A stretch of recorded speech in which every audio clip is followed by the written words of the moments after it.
This is the other side of the story. For some customers, the convenience outweighs everything else. John, how do you handle that?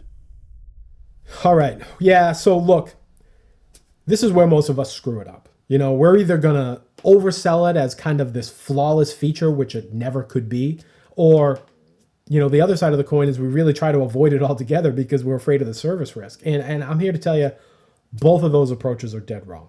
The truth is, for the right customer, ice and water in the door is still the right call. The daily convenience can be a real value driver in some instances.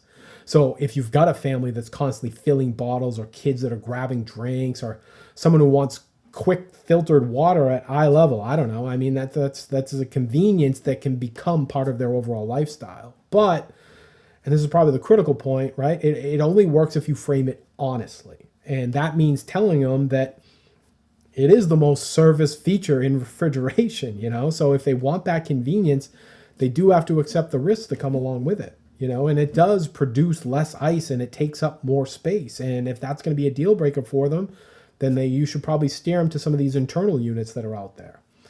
And the important thing to note is that it's a trade-off. It's not a flaw, okay? The features, or the failures, I should say, they're not, a bad brand or a bad product or anything like that.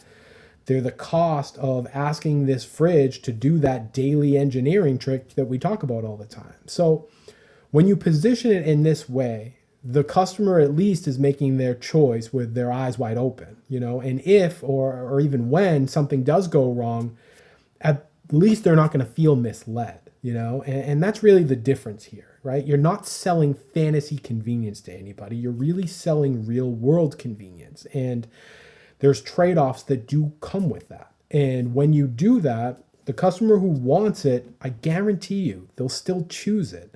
The only difference is now they'll thank you for being the one who actually told them the truth.